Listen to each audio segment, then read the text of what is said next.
The Missing Witches Project is entirely listener supported, and listener, we want you to join us.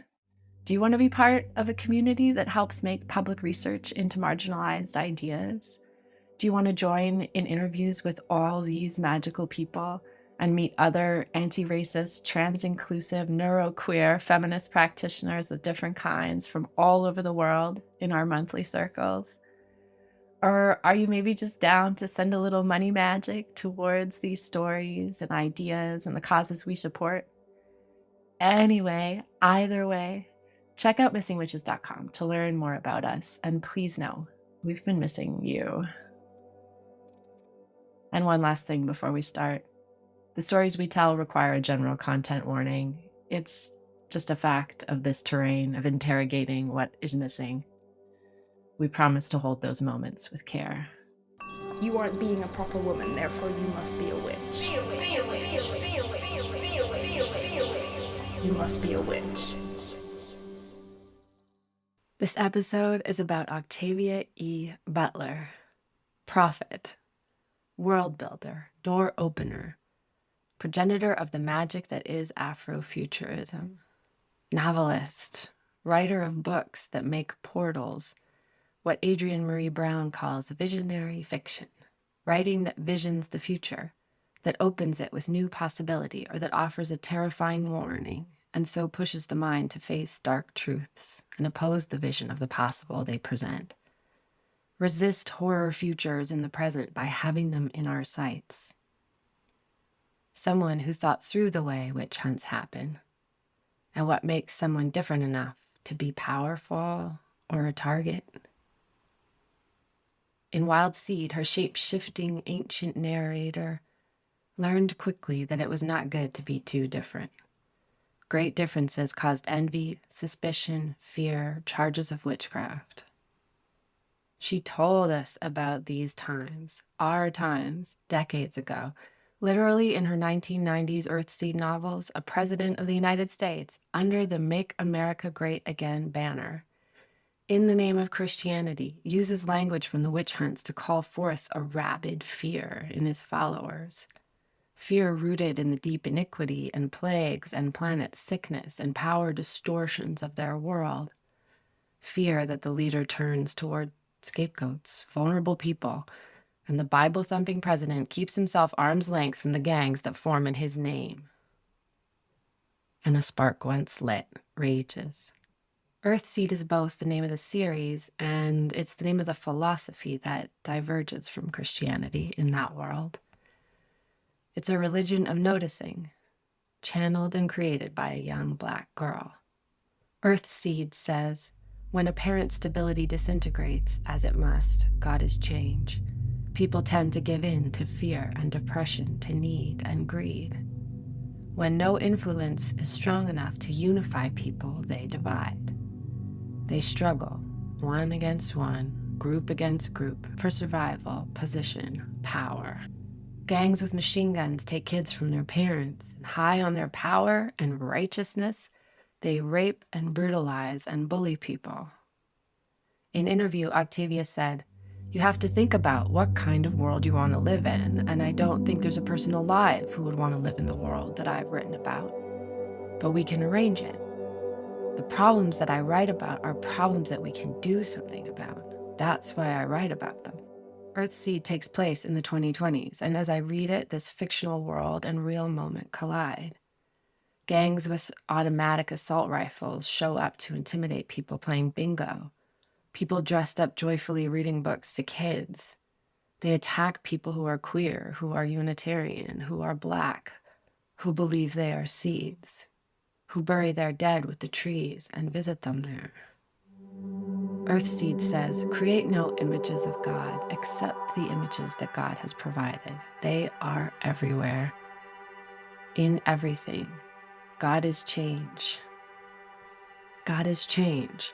Seed to tree, tree to forest, rain to river, river to sea.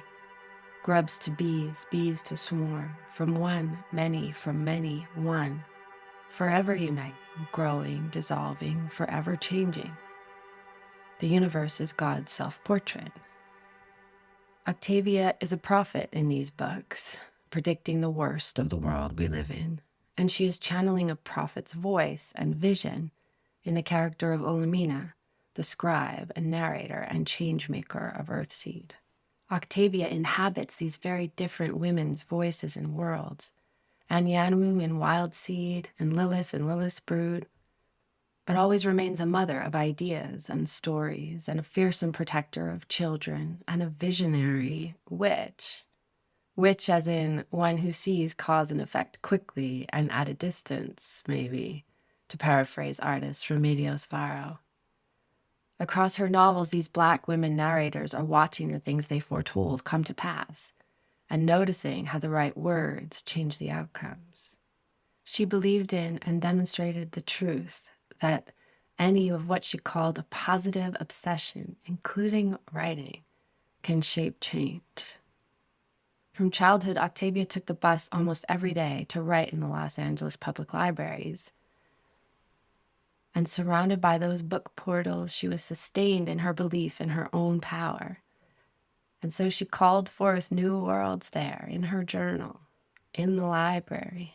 In a journal entry she wrote before the final book of the Lilith's Brood series, Imago, was published, a series that bowled me over with its astonishing humanism and frankness, weaving utterly new human-alien relationships and commingled post-apocalyptic futures, and also finds a sidelong way to offer perspective into the psychology of enslavement, to trace that experience in all its unfolding repercussions and complexity and subtlety. Anyway, in a journal entry she wrote at that time, she wrote, "I shall be a best-selling writer. After Imago, each of my books will be on the bestseller lists of LAT, NYT, PWWP, etc. My novels will go on to the above lists whether publishers push them hard or not. Whether I'm paid a high advance or not, whether I ever win another award or not. This is my life. I write best-selling novels. My novels go on to the bestseller lists on or shortly after publication. My novels each traveled up to the top of the bestseller lists, and they reach the top and they stay on top for months. At least 2, she wrote. Each of my novels does this. So be it. See to it. I will find the way to do this. So be it. See to it." She continues in smaller handwriting, like she's trying to get it all on the same page. "My books will be read by millions of people. I will buy a beautiful home in an excellent neighborhood. I will send poor Black youngsters to Clarion or other writers' workshops. I will help poor Black youngsters broaden their horizons. I will help poor Black youngsters go to college. I will get the best of healthcare for my mother and myself. I will hire a car whenever I want. I will travel whenever and wherever in the world that I choose. My books will be read by millions of people. So be it. See to it." I think this is a masterclass in vibrant word magic. But honestly, the writer in the library conjuring her future was enough for me to love her, to want to read everything she wrote, and to try to talk about her here. Because that's all we want to do here at Missing Witches, folks, is delve into the lives, art, and ideas of people who are calling out to us, all kinds of folks, especially women and queer people, who we sense with a kind of electrical pulse can teach us about the magic in their crafts and lives and in the universe. As Gabriel Weiss said of his mother, Leonore Carrington, in last week's episodes, she was not a witch, but the idea of witch that she went looking for opened doors in herself. And that door opening was a witchcraft she was constantly practicing. This is where we want to play. An idea of witchcraft that opens doors in ourselves through the psyche to right the world. We follow these real women and queer people because we believe they are progenitors for ideas and stories and art that opens doors to futures we want to believe in, live in, conjure forth. And sometimes that happens by showing us the darkest doors and the people who can meet us there and be lights of hope for us, even there. Because in the darkest of times in the past, They were there too. And in meeting them, we can root them deep in ourselves. And to meet them and survive, we need to seek and cherish each other. That's the portal we go through. Earthseed says, embrace diversity, unite or be divided, robbed, ruled, killed by those who see you as prey. Embrace diversity or be destroyed. Octavia wrote more than a dozen books, along with dozens of essays and short stories. She was the first Black woman to receive the highest honors in the science fiction and fantasy genres, and she was the first ever science fiction writer to win a MacArthur Genius Grant. She was prolific from the 70s up until her untimely death in 2006. She died from a fall following mounting hypertension, a disease that takes its roots in the body under the extreme pressure of stress and that disproportionately kills Black women. As fiercely brilliant and strong as she was sick with the sickness of our time. Legacies of slavery and racism and sexism, ableism, heteronormativity, weighing on her hardworking heart and nervous system, tapped in as it was to all the feelings of the world. Visionary that she was. I hope the energy that she is and was felt or feels the wave coming, the millions of readers, the minds slipping through portals she left with her steady crafting. She made it to the New York Times bestseller list for the first time in 2020. She was published by the Library of America in 2021. In Octavia, I found a new favorite all-time novelist. I wish I'd read her in school. I love all these fucking books. Kindred, Earthseed, Wildseed, Lilith's Brood. These have been my night worlds recently. And though there is so much darkness and violence and terrifying pasts and futures in them, I've still felt held by a stable presence at the heart of them. In everyone I've read, there is a narrator who is honest in their fears, sorrows, and complicated joy, who is brave and strong even when brokenhearted, who is fierce in their love and protection of children. There is this Black woman in every story who, even in my COVID trauma stance, jumpy from the news, protective of my exhausted brain, I trust to take me all the way through the worst of the world.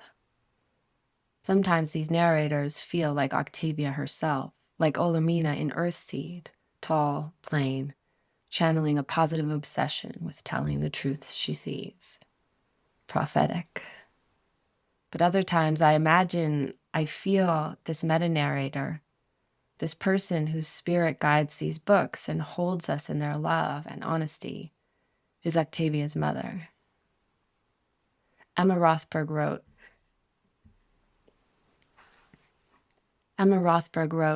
Octavia Estelle Butler was born in Pasadena, California in 1947.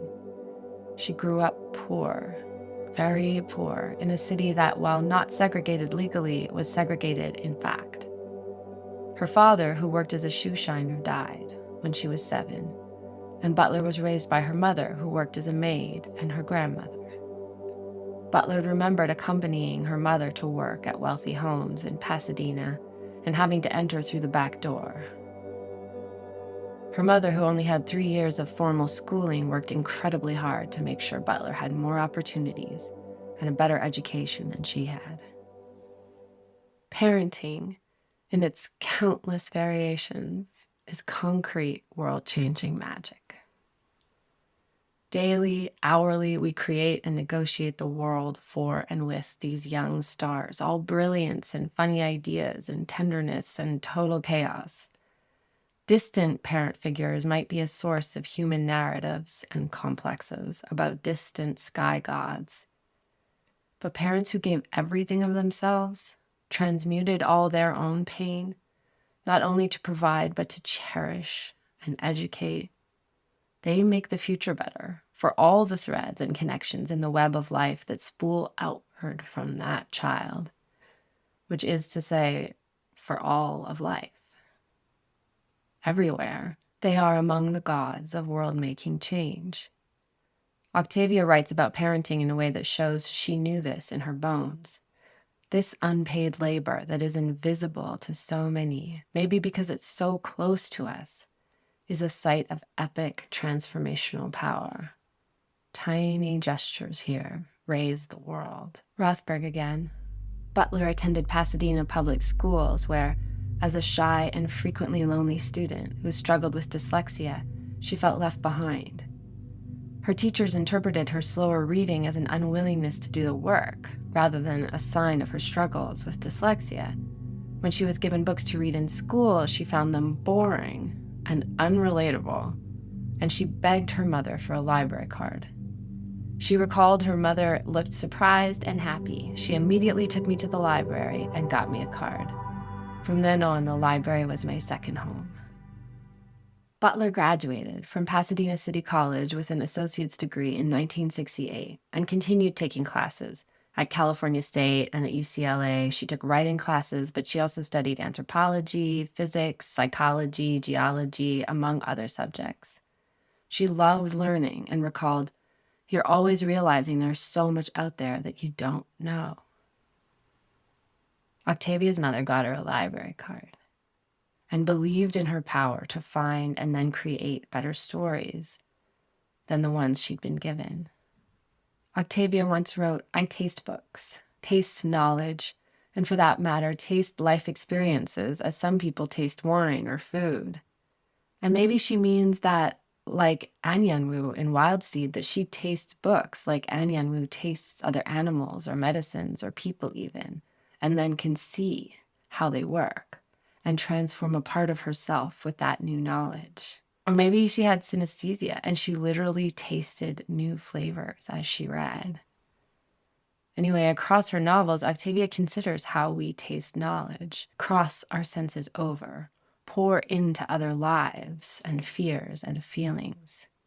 The alien Onkali in Lilith's brood, including Lilith's own mixed-race child, also taste knowledge with their tongues and look for ideas to enact their trades that send them evolving forward across space-time. Octavia is writing invitations, on the one hand, for us to travel through stories in order to embody another, and on the other, making clear the brutal power imbalances that can exist in all these transactions. Gabrielle Bello wrote, "Butler was accustomed to the weight of others' bigotries. She grew up with insecurities about her body, some of which stayed with her into adulthood.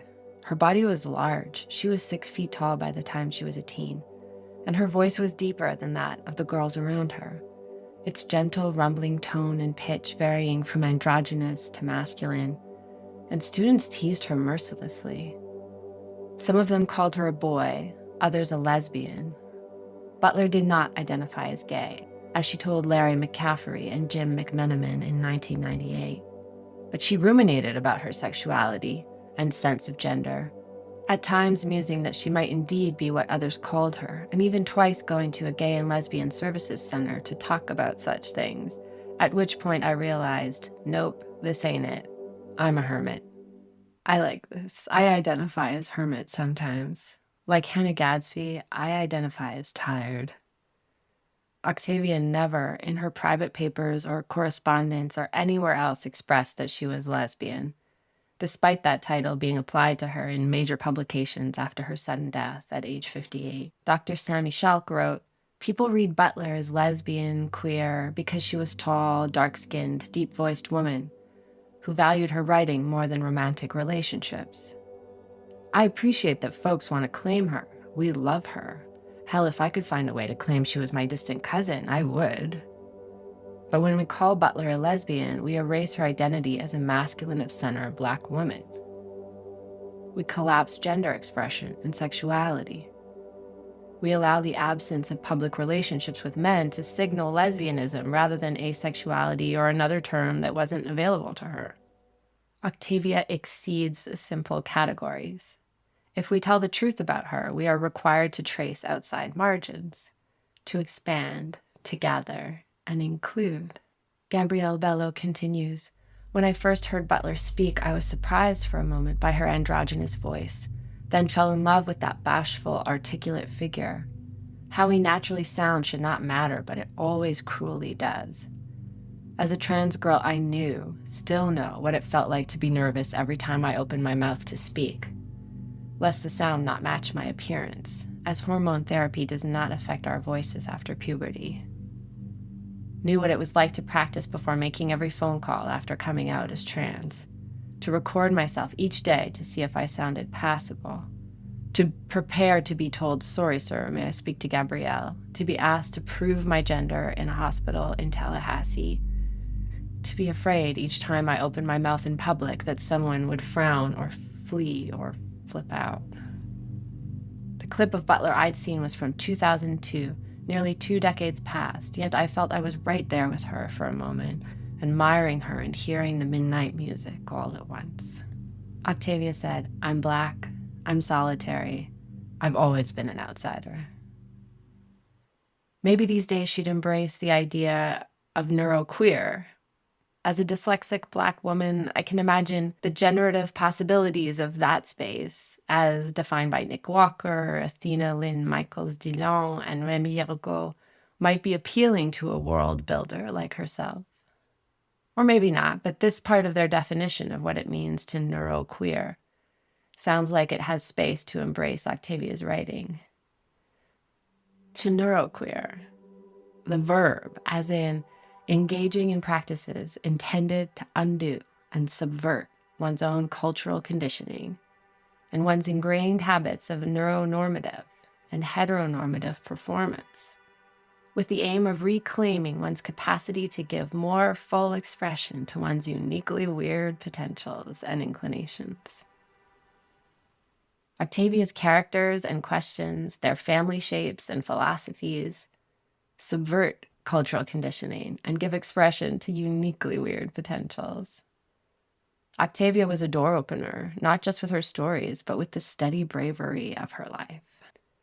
In an interview with Jacinda Sanders, she tells this story. "When I went to Peru, I climbed Huayna Picchu, the taller of the 2 peaks you see when you see Machu Picchu. It's an easy climb for anyone who is okay, I mean, even if you're not in very good shape. But I managed to hurt my knee hiking. I kept saying, 'This is high enough. This is high enough. Why don't I go back down?' I got all the way to the top, crawled through the little cave and got to the top of the mountain and came back down." That's what I mean. It's a good metaphor for writing, because there will always come a time in writing a novel, for instance, a long undertaking like that, when you don't think you can do it, or you think it's so bad you want to throw it away. I tell the students that there comes a time when you want to either burn it or flush it.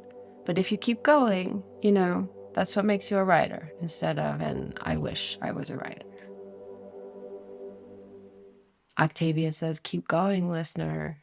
Go all the way through."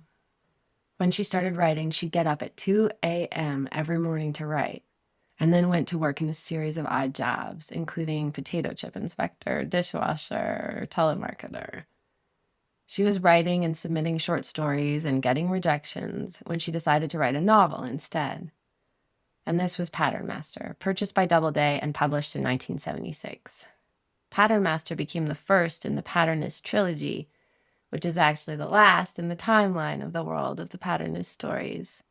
The world of these stories stretches from ancient Egypt into the deep interstellar future.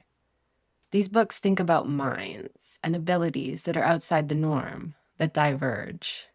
People who can hear thoughts or see the trace of other times and lives written across a space, or take in knowledge about other bodies and use that information to reshape themselves. People who struggle with their strange other vision and are solitary and outsider with it. She said, "I wrote myself in. Since I'm me and I'm here and I'm writing, I can write my own stories and I can write myself in. From all the word witches out there, strange and solitary as they may have been, they call on us to write ourselves in, write versions of the world where the truth as you know it exists. Write your dreams, write your spells, write to your local newspaper and to your fucking congressman. When you feel powerless, when you can't see your power, write a world where a version of yourself faces the brutality and inequality you see and everything you fear, and with your unique, weird, magical self, you save the world. Words are power. Use them to call your power back. Octavia wrote herself into the genre she loved and knew needed to go further. And in doing so, she helped conjure whole new modes of making and dreaming. She's an early pillar of Afrofuturism, a kind of hypersigil work, I think, which UCLA defines as a wide-ranging social, political, and artistic movement that dares to imagine a world where African-descended peoples and their cultures play a central role in the creation of that world. Ayanna Jameson is the creator of the Octavia E. Butler Legacy Network. She describes the transformative power of reading Octavia. Someone who includes me in their understanding of the universal, Jameson says. I was like time traveling. Like, this is the definition of Afrofuturism, I think. I think Octavia felt that her mother and her grandmother were really the archetypal heroines or heroes that were not being written about. That they had real heroics and real survival because they were still here. She's saying, I think that the past is not past, that it's present, and everything happening in the present is simultaneously rooted in the past. It's not like you can erase one. She knew that she needed to write it, and there was something really pressing on her soul to get it done. Afrofuturism is time traveling. The past is not past. It presses on our souls to take its meaning and rootedness in the present for the future. Listener, what past is pressing on you?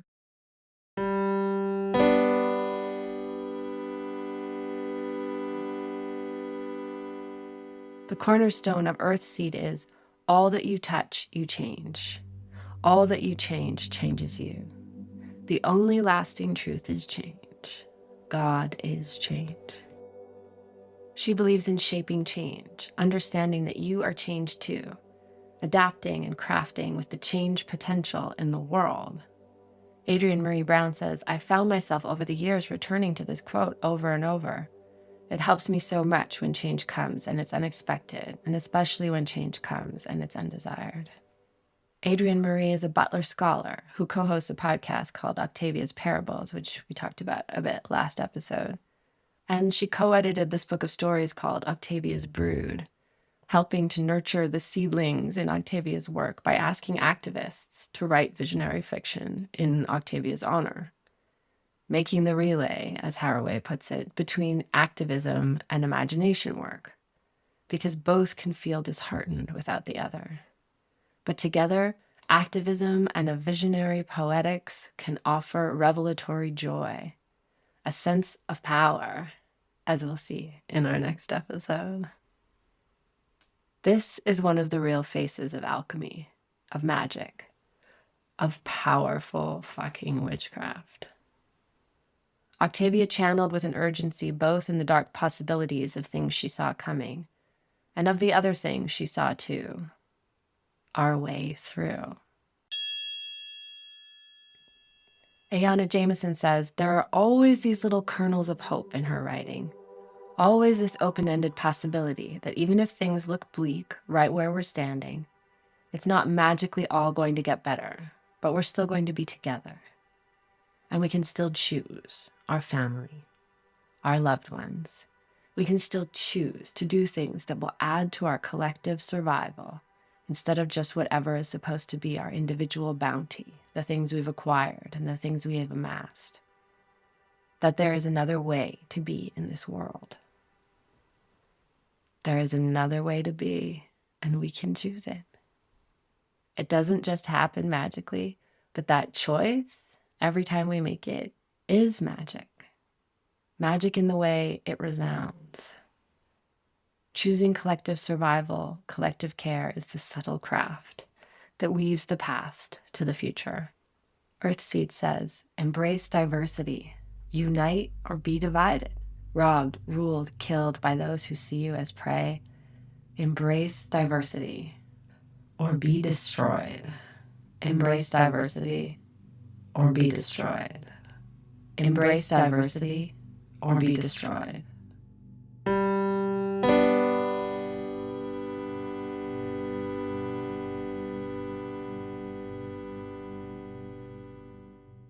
I deal with all these people that think that they're reasonable people and they're completely not.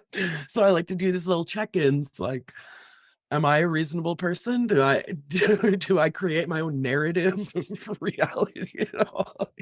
Right. Anyway, I've been assured that I'm a reasonable person, so somehow I escaped. But that's what gaslighting does, right? That up and down ride of not agreeing on reality, acting with a kind of love, and then the discrediting where you're like, wait a minute, oh, maybe it's me. Maybe I just need to do more, take on more, do better. I've been thinking about like, yeah, the gaslighting of slavery too, and the subsequent way that the world is systemically gaslighting, right?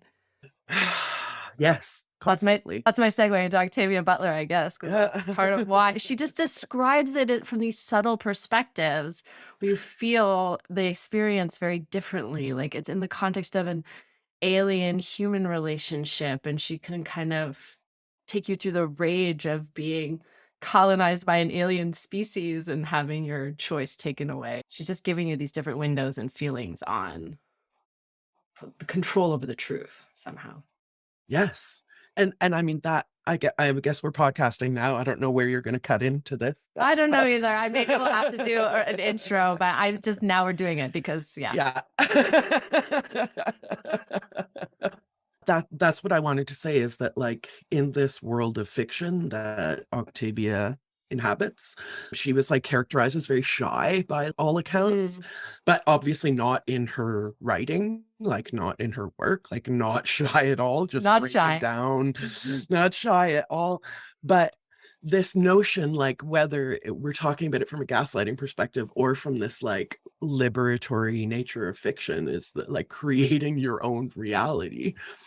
And based on my understanding, Octavia deals a lot in the space that all we witches, in the center of the binary. And so we can find too with this idea of creating our own narrative. Are we gaslighting the people around us, or are we like Octavia, are we doing like a visionary fiction of what we wish our world or our lives or ourselves were like? I watched an interview with her where someone was asking her about science fiction and why science fiction, or whatever the question was, something like that. And I want to get it right. She said, there are no closed doors.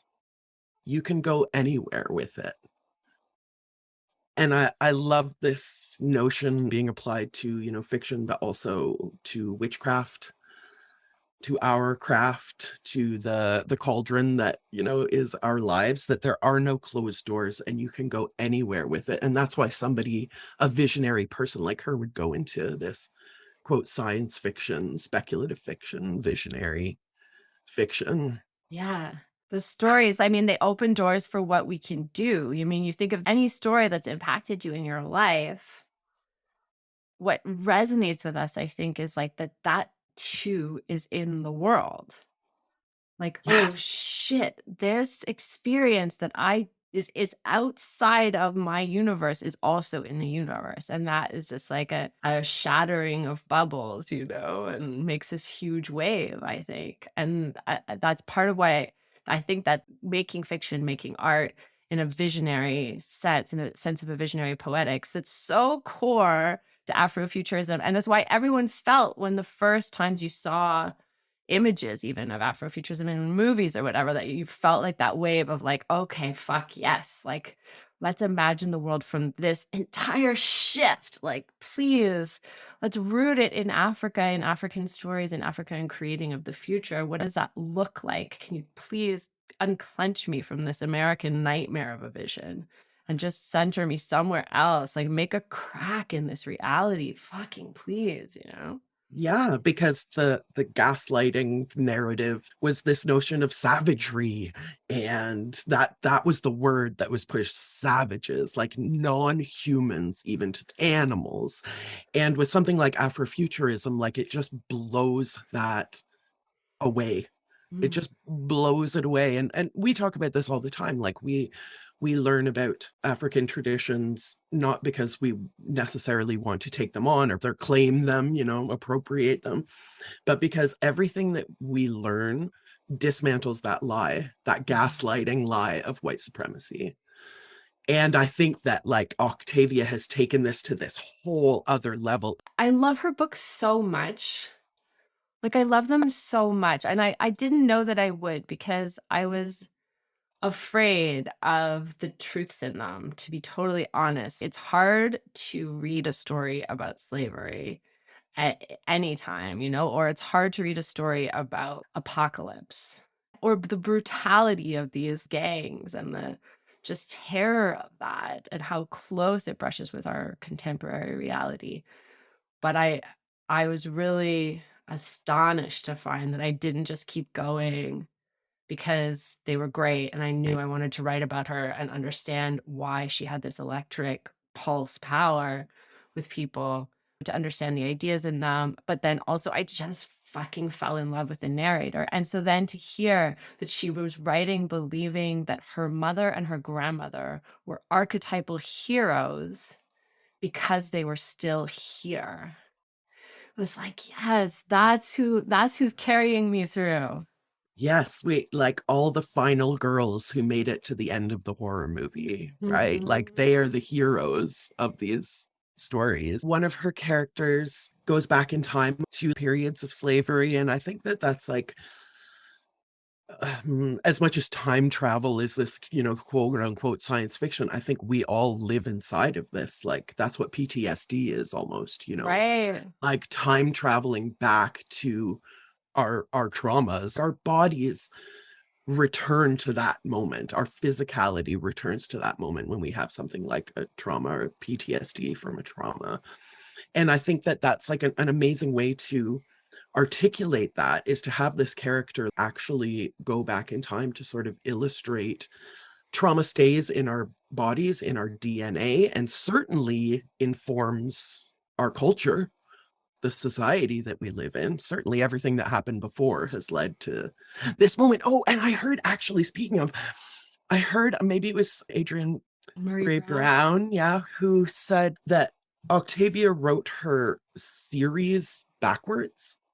So she would write like the Yes. last book and then work backwards to see how she or how the story got to that point. And I think that that's an example of this too, like being somewhere and then trying to figure out how we got here. Yeah. Yeah. I do want to read something, and I love, again, listeners, if you're able, we would love for you to go and like check out on YouTube or whatever, like an interview with Octavia Butler, because her voice is so interesting. And as a deep voiced Yeah. woman myself, when you first hear it, it almost sounds like an altered recording. Like I wasn't looking at the screen, I guess, you know, and her voice came on and it was like so deep and thoughtful that I thought it had been like somehow digitally adjusted, but that's just how she speaks. So anyway, I'm going to read this quote, but I would love for listeners to go and like hear what Octavia Butler's voice sounded like so they can imagine it in this. This is from Parable of the Talents. Choose your leaders with wisdom and forethought. To be led by a coward is to be controlled by all that the coward fears. To be led by a fool is to lead by the opportunists who control the fool. To be led by a thief is to offer up your most precious treasures to be stolen. To be led by a liar is to ask to be told lies. To be led by a tyrant is to sell yourself and those you love into slavery. I mean, I feel like there's not a time in the world where this couldn't have been like decreed. It's such amazing and important advice because she's talking about how we choose our leaders. The world she describes, or the sort of social philosophy of Earthseed, that's channeled by a teenage girl at first. And the vision is very much like God is change. And then the other piece of it is like humanity needs a vision that unites it. And that vision can be spreading humankind across the stars and changing in the ways that are required by those environments. So it's not that there's this end result, like humans will establish a colony. It's that this lifeness of us, of our earth, is destined to live across other places and to be changed by those places. Yes. I think we have to stop thinking of ourselves humans as evolved and reframe that as evolving. You know, because that's where we get this sense of superiority. We're done. We have evolved. We are evolved, but I'm not done until I've evolved a wingsuit. I'm working on it. May had her coat open. She's 4 the other day at her stroller. She was like, "I'm gonna jump, Mom. I got my wingsuit on. I'm gonna go for it. I'm gonna do it. I go fly." And that, you know what? And she can in the Octavia sense. This is one of my favorite tidbits about her story is that she saw a movie called Devil Girl from Mars. Yeah. And she thought to herself, like she was a child, she went to a movie theater, she saw this movie, and she thought to herself, I can Yeah. do better than that. Yeah. And so she did. And Like, so she did. That's the kicker for me is like, how many of us like, oh, I could do better than that, but then we don't. You know, but then we don't. And I think like that is one of the fundamental messages that we get from Octavia that we can filter to the Missing Witches Coven is like, if you think you can do better, you can write a better story than that. You can be a better parent than your parents were. I love this just because she ended up writing how many novels? Like over a dozen novels, Yeah. like dozens of short stories and essays. Yeah, because she like saw a shitty movie and said, I can do better than that. She was And like, then- that sucks. Yeah. So this again, it's like, this is like reassuring that we can see something and then that's the moment that flips some kind of switch and puts us into action. Yeah. And then it's a cascading effect. Like Ayanna Jameson and other people, all these writers describe this moment, these Black writers going to the science fiction section, and there's a leading character with an African name. There's a Black woman on the cover. There's a story that combines a history that is resonant and makes sense and is not just this wall of white centered stories, of white centered voices, this like choking wall. And then they too are like, I can do that. I can do that. I can do better than what this is, you know? Yeah. And the world changes. Yes. Yes. Because of fiction. We live in a world of fake news, you know, like You're right. propaganda is another form of fiction. Again, you know, there are good kinds and there are bad kinds. But when we see a visionary like Octavia, who also is like, she hasn't just placed these stories in some faraway planet where we don't talk about what actually happened on the earth. Like she's integrating our real human history. She described her work as cautionary tales, you know, but she's like, this happened here and this is where we can get to, or this is what we can try to do. I think fiction that tells the truth about being fiction is much more powerful in some ways, or more honest than, you know, fiction that tries to tell you that it's literal truth. And then it's the action of that fiction, right? The story of the world that tries to tell you it's literal truth is one thing. I mean, every political party is trying to construct a vision of the future, all using to tell stories about how we'll then enact regulations, about how we'll then behave to each other. But then the truth comes out in the action, right? And in the action you inspire. Does the way that you set that wave out into the world, both in your regulations and just in how people are lit up by you, does it give birth to violence and brutality and cruelty and deliberate ignorance, to bullying? You know, then it's probably an evil story. It's a bad fiction, you know. That's like a spell that needs to be disarmed somehow. Yeah. I'm not sure if you said it exactly this way, but this is what I'm now looking for as an honest fiction. And again, this is one of those That's what she does. It's so honest. It's like it's just so clear-eyed. Yeah. And we love a paradox in Witchland, of course. So an honest fiction, I think, is exactly what we need. I both have been like just terrified thinking about what the religious right has been emboldened to do in terms of its bullying in the last 8 years and decades. She brings that home in fiction in a way that is so revealing of what the present is and gives such depth to what the terror of this present moment really is. And then at the same time, it's like, you see religion declining in the United States and people increasingly claiming no religion, that in fact, the rise of the religious right and the brutality of it, its actions tell a story about what kind of fiction it is. And people are saying, no fucking thank you. Yeah. No. And that's what happened with Anne Rice, right? Like Anne Rice, the interview with the vampire author, she went through this stage where she claimed Christ and all my writing will be devoted to Christ. And then some years later, she was like, I can't do this. I can't be a part of a religion that is homophobic.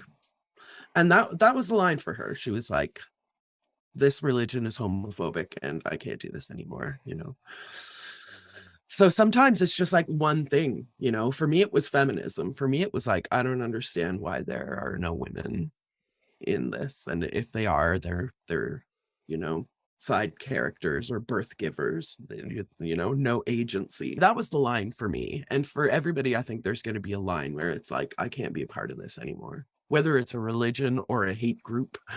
Yeah. Hopefully there's that line for those people who are there too, that are just like, you know what? I can't do this. Yeah, well, right, because eventually people will treat each other like shit. If they have a philosophy that allows them to treat another like shit, to scapegoat another, then eventually someone you thought was safe, you thought you were in a safe bubble, if you are in a context where those are the rules of the road, you will be treated like shit.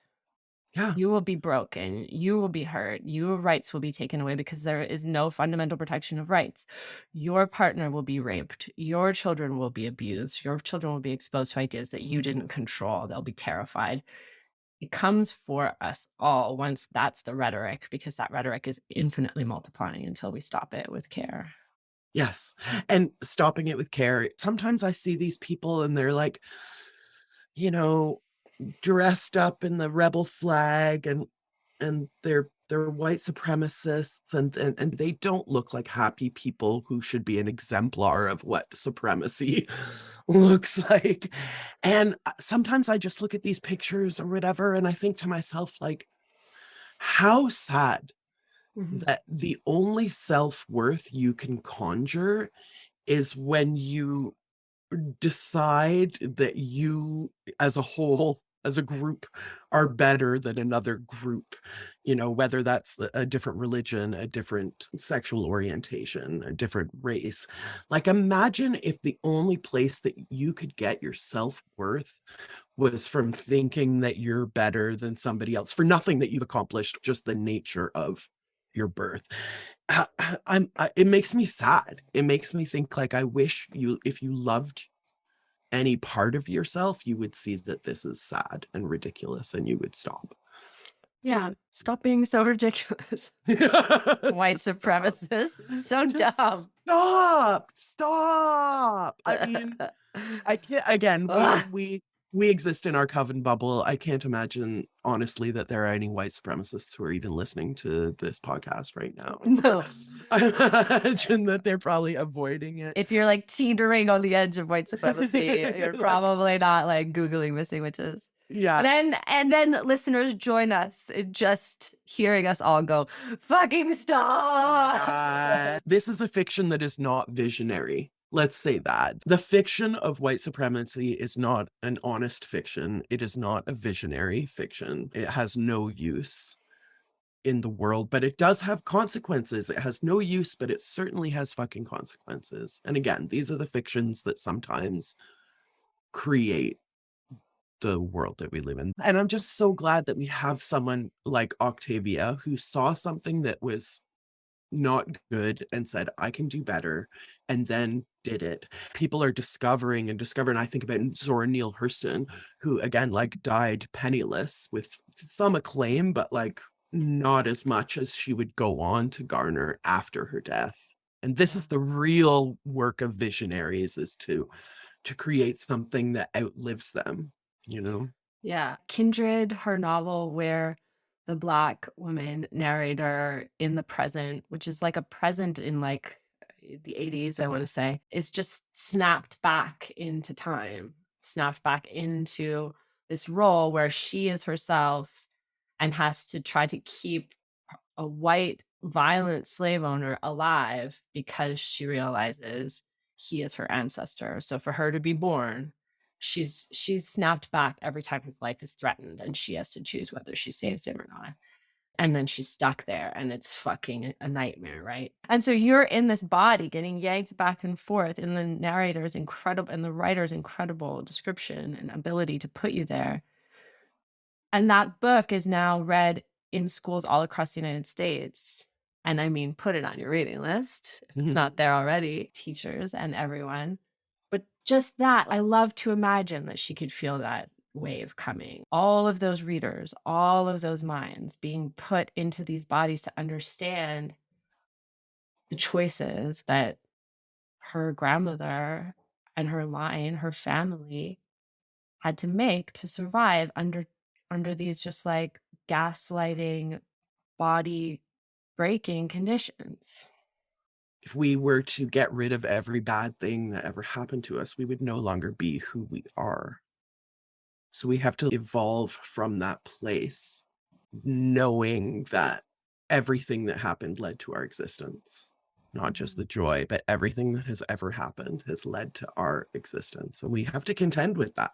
Any closing messages? I think, you know, look for an honest fiction and a visionary fiction, not a fiction of hate. Choose not only your leaders, but make all your choices with wisdom and forethought if you can.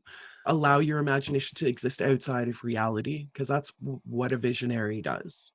So be it. See to it, as she writes. Yeah. So be it. So See be to it. See to it, and blessed fucking be. Blessed fucking be. Oh, we never talked about libraries. Thank God for libraries. Thank you, librarians. We love you. We want you to be funded. And we want people to go and use their libraries. These are public spaces. Use your library services. They want you to. They want you to use Libby, take out the tools, take out the toys, just come to use the internet. We don't have any fucking public space. So go to your libraries. And it's like one of the few places in the world where there's no expectation that you spend money. Yes. At all. Exactly. And what other closing thoughts do we have? I'm just here to yell about public space now. I don't even remember what this episode's about. But public space and Octavia Butler. God damn, I love her so much. Go read all her books. And yeah, just listen to the interviews. Let her voice shudder through you with its power. She's Her speaking voice is so rad. Yeah. That's the fucking me. Yeah. You must be a witch. The Missing Witches podcast is created by Risa Dickens and Amy Torak with insight and support from the Coven at patreon.com/missingwitches. Amy and Risa are the co-authors of Missing Witches, Reclaiming True Histories of Feminist Magic, which is available now wherever you get your books or audiobooks, and of New Moon Magic, 13 anti-capitalist tools for resistance and re-enchantment, coming fall 2023.